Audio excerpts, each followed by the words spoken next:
எல்லாருக்கும் வணக்கம். இந்த வீடியோவில் நம்ம வந்து கிளாஸஸ் அண்ட் ஆப்ஜெக்ட்ஸ் அப்படின்னா என்னென்னு பார்ப்போம்.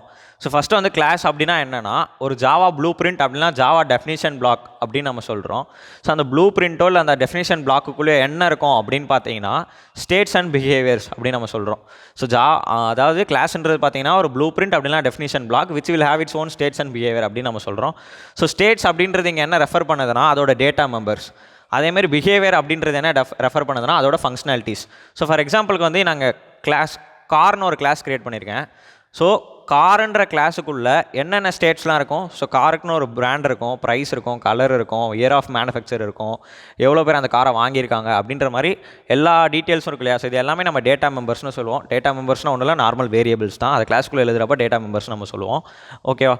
ஸோ அதே மாதிரி வந்து காருக்குன்னு சில பிஹேவியர்ஸ் இருக்கும். நம்ம காரை ஸ்டார்ட் பண்ணலாம், ஸ்டாப் பண்ணலாம், அதேமாதிரி அதோட மைலேஜ் எவ்வளோன்ற செக் பண்ணலாம். ஸோ இந்த மாதிரி எல்லா பிஹேவியரும் ஃபங்க்ஷனாலிட்டிஸ்ன்னு சொல்லுவோம். ஸோ அதாவது மெம்பர் ஃபங்க்ஷன்ஸ், நார்மல் ஃபங்க்ஷன்ஸ் தான் நம்ம அப்படி சொல்லுவோம். ஓகேவா. ஸோ கிளாஸ்னால் என்னென்னா ஒரு ப்ளூ பிரிண்ட் அப்படின்னா ஜாவா டெஃபினிஷன் பிளாக் அப்படின்னு நம்ம சொல்கிறோம். அதுக்குள்ளே டிஃப்ரெண்ட் ஸ்டேட்ஸ் அண்ட் பிஹேவியர் இருக்கும். ஸ்டேட்ஸ்னால் டேட்டா மெம்பர்ஸ், பிஹேவியர்னா மெம்பர் ஃபங்க்ஷன்ஸ். ஓகேவா. ஸோ நம்ம ஒரு கிளாஸ் எப்படி டிக்ளேர் பண்ணணும்னா கிளாஸ் நேம், உள்ளார டேட்டா மெம்பர்ஸ், தென் வந்து மெம்பர் ஃபங்க்ஷன்ஸ், தென் கிளாஸை க்ளோஸ் பண்ணிக்கணும். ஓகேவா. ஸோ இப்படி தான் வந்து ஒரு கிளாஸை நம்ம க்ரியேட் பண்ணணும். ஸோ கிளாஸ்னால் என்ன, எப்படி அதை எப்படி யூஸ் பண்ணணும் அப்படின்னு சொல்லியிருக்கேன். தென் ஆப்ஜெக்ட்ஸ் அப்படின்னா என்னென்னா ஆப்ஜெக்ட்ன்றது ஒரு என்டிட்டி அப்படின்னா இன்ஸ்டன்ஸ் ஆஃப் கிளாஸ் அப்படின்னு நம்ம சொல்கிறோம். ஃபார் எக்ஸாம்பிள் இப்போ நம்ம இங்கே வந்து கார்னு ஒரு கிளாஸ் க்ரியேட் பண்ணியிருக்கோம் இல்லையா. ஸோ நான் இதை ஒரு ப்ளூ பிரிண்ட்டுன்னு சொன்னேன். ஓகேவா. ஸோ இப்போது இந்த கார் கிளாஸ்க்கு ஒரு ஆப்ஜெக்ட் க்ரியேட் பண்ணி தான் நம்ம ஆக்சஸ் பண்ண முடியும். கரெக்டாக. கிளாஸில் இருக்க எல்லா ப்ராப்பர்ட்டிஸுக்குமே நம்ம ஒரு ஆப்ஜெக்ட் க்ரியேட் பண்ணி தான் ஆக்சஸ் பண்ண முடியும். ஸோ நான் இந்த ப்ளூ பிரிண்ட்டை டிஃபைன் பண்ணதுக்கான பர்பஸ் என்ன, நான் கார்னு ஒரு ப்ராடக்ட்டை டெவலப் பண்ண போகிறேன். ஸோ அதோட பிஹேவியர்ஸ்லாம் பார்த்தீங்கன்னா இது, அதோட டேட்டா மெம்பர்ஸ்லாம் பார்த்தீங்கன்னா இது அப்படின்னு நான் டிஃபைன் பண்ணிட்டேன். ஸோ இதை அப்போ நான் யூஸ் பண்ணணும் இல்லையா. ஸோ அப்போ நான் ஃபஸ்ட்டு காரை பில்ட் பண்ண போகிறேன், அதுதான் ஆப்ஜெக்ட். அந்த ஃபஸ்ட்டு காருன்றது தான் ஆப்ஜெக்ட். அதுமாதிரி நான் எத்தனை கார் வேணாலும் பில்ட் பண்ணிக்கலாம். ஸோ அது எல்லாமே ஒரு ஆப்ஜெக்ட். ஓகேவா. ஸோ ஆப்ஜெக்ட்ன்றது ஒரு என்டிட்டி அப்படின்னா இன்ஸ்டன்ஸ் ஆஃப் ஏ கிளாஸ் அப்படின்னு நம்ம சொல்லுவோம். Which will have its own states and behaviour. அப்போது ஃபஸ்ட்டு கார் நான் இங்கே க்ரியேட் பண்ணியிருக்கேன். Car C1 equal to new car of. So இந்த லைனுக்கான அர்த்தம் என்னன்னு சொல்கிறேன், வெயிட் பண்ணுங்கள். ஸோ ஃபஸ்ட்டு C1 அப்படின்றது ஒரு கார். ஸோ அந்த C1ன்றது ஒரு ஆப்ஜெக்ட். அந்த ஆப்ஜெக்ட்குள்ளே யாரோட ப்ராப்பர்ட்டிஸ் இருக்கும், அதாவது யாரோட ஸ்டேட்ஸ் அண்ட் பிஹேவியர்ஸ் இருக்கும் அப்படின்னா, இப்போ நான் இங்கே கீழே டிக்ளேர் பண்ணியிருக்கேன்ல, ஃபஸ்ட்டு காரோட நேம் ஃபோர்டு, அதோட கலர் ப்ளூ, அமௌண்ட் வந்து 10,000 அப்படின்னு. ஸோ இந்த அதாவது இந்த வேல்யூஸ் எல்லாமே தான் C1ஓடது. ஓகேவா. ஸோ இன்னொரு கார் ஆப்ஜெக்ட் C2ன்னு க்ரியேட் பண்ணி அதுக்கு நான் வேறு ஏதாவது கொடுக்குறேன், டாட்டா. ஸோ அதோட கலர் வந்து ஒயிட்டு, அதோட ப்ரைஸ் வந்து 10 lakh அப்படின்னு. ஸோ அந்த ப்ராப்பர்ட்டிஸ் எல்லாமே C2ஓட ஆப்ஜெக்டோடது. ஸோ ஆப்ஜெக்ட்ன்றது ஒரு entity which will have its own states and behaviour. இப்போ ஸ்டேட்ஸ்னால் டேட்டா மெம்பர்ஸ், பிஹேவியர்னால் மெம்பர் ஃபங்க்ஷன்ஸ்னு பார்த்துட்டோம். ஓகேவா. தென் ஓகே, இப்போ நான் கிளாஸ் அண்ட் ஆப்ஜெக்ட்ஸ் நம்ம எதுக்கு யூஸ் பண்ணணும்னா, இப்போ நான் கிளாஸோட கார்னு ஒரு கிளாஸ் க்ரியேட் பண்ணி அதோட டேட்டா மெம்பர்ஸும் மெம்பர் ஃபங்க்ஷன்ஸும் நான் டிஃபைன் பண்ணிட்டேன். ஸோ இப்போ நான் திருப்பி வேறு கார் டெவலப் பண்ணணும்னாலும் நான் திருப்பி இது எல்லாமே ஸ்க்ராட்ச்லேருந்து பண்ண தேவை. ஜஸ்ட் நான் ஒரு ஆப்ஜெக்ட் க்ரியேட் பண்ணி என்னோட ஃபஸ்ட்டு கார் நான் டாட்டான்னு பேர் வச்சேன் இல்லையா, சாரி ஃபோர்ட்னு பேர் வச்சேன். அதே மாதிரி நான் டாட்டா, மாருதி, இது மாதிரி எத்தனை கார்லாம் நான் க்ரியேட் பண்ணிக்கலாம். ஸோ எதுவுமே நம்ம ஸ்க்ராட்ச்லேருந்து போகாமல் ஆல்ரெடி டிஃபைன் பண்ணதுலேருந்து நம்ம ஒரு ஆப்ஜெக்ட் க்ரியேட் பண்ணி ஜஸ்ட் ஆக்சஸ் பண்ணிக்கலாம். ஸோ இதான் வந்து பார்த்தீங்கன்னா கிளாஸ் அண்ட் ஆப்ஜெக்ட். இப்போது எப்படி ஆப்ஜெக்ட் நம்ம ஜாவா ப்ரோக்ராமில் க்ரியேட் பண்ணோன்னா, சின்டாக்ஸ் பார்த்தீங்கன்னா கிளாஸ் நேம் மெயின் மெத்தடுக்குள்ளே தான் நம்ம ஆப்ஜெக்ட் க்ரியேட் பண்ணணும். கிளாஸ் நேம் ஸ்பேஸ் உங்களோட ஆப்ஜெக்ட் நேம் அப்படின்னா ரெஃபரன்ஸ் வேரியபிள் அப்படின்னு நம்ம சொல்லுவோம் இந்த C1ன்றது. தென் நியூ கீவேர்ட், தென் உங்களோட கிளாஸ் நேம் ஒரு ப்ராக்கெட். ஓகேவா. ஸோ இந்த லைனை பார்த்தீங்கன்னா நம்ம இன்ஸ்டான்சியேஷன் அப்படின்னு சொல்லுவோம். ஸோ இன்ஸ்டான்சியேஷன்னா என்னென்னு பார்த்தீங்கன்னா process of creating an object, அதுதான் இன்ஸ்டான்சியேஷன். ஸோ இந்த லைன் பேர் வந்து இன்ஸ்டான்சியேஷன்.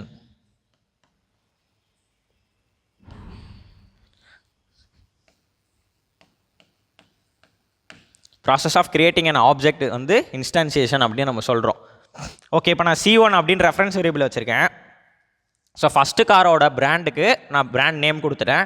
ஃபஸ்ட்டு காரோட கலருக்கு நான் கலர் நேம் கொடுத்துருக்கேன். ஃபஸ்ட்டு காரோட ப்ரைஸுக்கு ப்ரைஸ் கொடுத்துட்டு அதோட பிஹேவியரான டிஸ்பிளே ஃபங்க்ஷனை கால் பண்ணியிருக்கேன். ஓகேவா.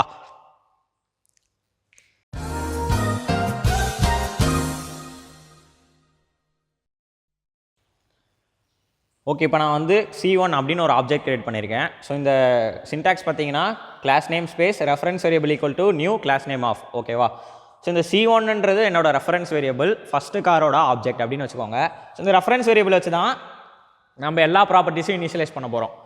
ஸோ C1 டாட் ஃபஸ்ட்டு ப்ராப்பர்ட்டியான பிராண்டு, செகண்ட் ப்ராப்பர்ட்டியான கலரு, ப்ரைஸு, ஸோ இது எல்லாத்தையும் நான் இனிஷியலைஸ் பண்ணிட்டேன் ஒரு வேல்யூ கொடுத்து. தென் அந்த டிஸ்பிளே அப்படின்ற பிஹேவியர் ஃபங்க்ஷன், அதாவது மெம்பர் ஃபங்க்ஷனை வந்து கால் பண்ணியிருக்கேன். ஓகேவா? ஸோ இப்படி தான் வந்து பார்த்தீங்கன்னா ஒரு கிளாஸில் இருக்க மெம்பர்ஸை நம்ம ஆப்ஜெக்ட் க்ரியேட் பண்ணி இனிஷியலைஸ் பண்ணி ஆக்சஸ் பண்ணணும். ஓகேவா? ஸோ கிளாஸ் அண்ட் ஆப்ஜெக்ட்ஸோட சின்டாக்ஸ், கிளாஸ்னா என்ன, ஆப்ஜெக்ட்னா என்ன அப்படின்றது உங்களுக்கு புரிஞ்சிருக்கும்னு நினைக்கிறேன். ஸோ இப்போ வந்து நம்ம ஒரு ஆப்ஜெக்ட் கிரியேஷன் ஸ்டேட்மெண்ட் வந்து JVM என்கவுண்டர் பண்ணவுடனே நம்மளுடைய பேக் எண்ட் ப்ராசஸ் என்ன நடக்கும் அப்படின்ற சிம்பிளாக ஒன்று சொல்கிறேன். ஸோ ஃபஸ்ட்டு பார்த்தீங்கன்னா இப்போ இது வந்து ஆப்ஜெக்ட் கிரியேஷன் ஸ்டேட்மெண்ட் அப்படின்னா இன்ஸ்டான்சியேஷன் நம்ம அப்படின்னு சொல்லுவோம் இல்லையா. ஸோ கிளாஸ் நேம் காரு, C1ன்றது ஒரு ரெஃபரன்ஸ் வேரியபிள் அப்படின்னா ஆப்ஜெக்ட் நேம். நியூ கீவேர்டு எதுக்காக யூஸ் பண்ணுறோன்னா டைனமிக்காக நம்மளுடைய மெமரி அலோகேட் பண்ணுறதுக்கு ஹீப் மெமரியில். தென் வந்து கார் ஆஃப் அப்படின்றது கன்ஸ்ட்ரக்டர். ஸோ இப்போதைக்கு இந்த கன்ஸ்ட்ரக்டர்னால் என்ன அப்படின்றது வந்து பின்னாடி வர வீடியோவில் தெரியும். ஸோ இப்போதைக்கு நீங்கள் அதை கன்ஸ்ட்ரக்டர் அப்படின்னு மட்டும் ஞாபகம் வச்சுக்கோங்க. நியூ கீவேர்டுக்கு வர அதுக்கப்புறம் வர எல்லாமே கன்ஸ்ட்ரக்டர் அப்படின்னு நம்ம சொல்லுவோம். ஓகேவா? ஸோ இப்போ ஃபஸ்ட்டு வந்து பார்த்தீங்கன்னா இந்த ஸ்டேட்மெண்ட் வந்து JVM வந்து என்கவுண்டர் பண்ண உடனே பேக்கெண்டில் ஹீப் மெமரியில் என்ன ஆகும்னா இந்த ஹீப் மெமரியில் ஒரு ஆப்ஜெக்ட் கிரியேட் ஆயிரும். ஓகேவா? ஸோ இந்த ஆப்ஜெக்ட் கிரியேட் ஆனவுடனே ஃபஸ்ட்டு ஆப்ஜெக்ட் கிரியேட் ஆயிடுச்சு. ஸோ அந்த ஆப்ஜெக்டில் நம்மளுடைய கிளாஸில் இருந்த எல்லா நான் ஸ்டாட்டிக் ப்ராப்பர்ட்டிஸும் லோட் ஆயிரும். ஸோ இந்த பிராண்டு, கலர், ப்ரைஸு, டிஸ்பிளே இது எல்லாமே பார்த்தீங்கன்னா ஒரு நான் ஸ்டாட்டிக் ப்ராப்பர்ட்டிஸ். ஸோ இது எல்லாமே இந்த ஆப்ஜெக்ட்குள்ளே லோட் ஆயிரும். ஓகேவா? ஸோ நம்ம ஃபோர்டு, கலர் வந்து ப்ளூ அது மாதிரி கொடுத்தோம் இல்லையா. ஸோ அது எல்லாமே அதில் லோட் ஆகிட்டு தேர்டாக என்ன நடக்கும்னா இந்த ரெஃபரன்ஸ் வேரியபிள் அசைன் பண்ணோம் JVM. ஓகேவா? இந்த C1ன்றோட ஆப்ஜெக்ட் தான் இந்த ஃபோர்டுன்ற காரு, அந்த ப்ளூ கலரு, 10,000. ஸோ இதோட இந்த எல்லாத்துக்கும் யார் ஓனர்னா C1 அவன் தான் அப்படின்னு சொல்கிறோம். ஸோ இதேமாரி நம்ம இன்னொரு ஆப்ஜெக்ட் க்ரியேட் பண்ணால் என்ன ஆகும், சேம் ஒரு ஆப்ஜெக்ட் க்ரியேட் ஆகும், எல்லா ப்ராப்பர்ட்டிஸும் லோட் ஆகும், ஒரு ரெஃபரன்ஸ் வேரியபிள் JVM அசைன் பண்ணிடும். ஓகேவா? தென் இந்த கன்ஸ்ட்ரக்டர் வந்து எக்ஸிக்யூட் ஆயிரும். ஓகே, ஆட்டோமேட்டிக்காக கன்ஸ்ட்ரக்டர் வந்து எக்ஸிக்யூட் ஆயிரும். ஸோ ஹீப் மெமரியில் ஒரு ஆப்ஜெக்ட் கிரியேட் ஆகுது, ப்ராப்பர்ட்டிஸ்லாம் லோட் ஆகுது, ரெஃபரன்ஸ் வேரியபிள் அசைன் ஆகுது, தென் இந்த கன்ஸ்ட்ரக்டர் வந்து கால் ஆயிடுது. ஸோ இதான் பார்த்தீங்கன்னா அந்த இன்ஸ்டான்சியேஷன் அப்படின்னா ஆப்ஜெக்ட் கிரியேஷன் ஸ்டேட்மெண்ட்டை வந்து JVM என்கவுண்டர் பண்ண உடனே மெமரியில் வந்து இதான் நடக்கும். ஓகேவா? ஸோ கிளாஸஸ் அண்ட் ஆப்ஜெக்ட் உங்களுக்கு புரிஞ்சிருக்கும்னு நினைக்கிறேன். நெக்ஸ்ட் வீடியோவில் பார்ப்போம். தேங்க்யூ.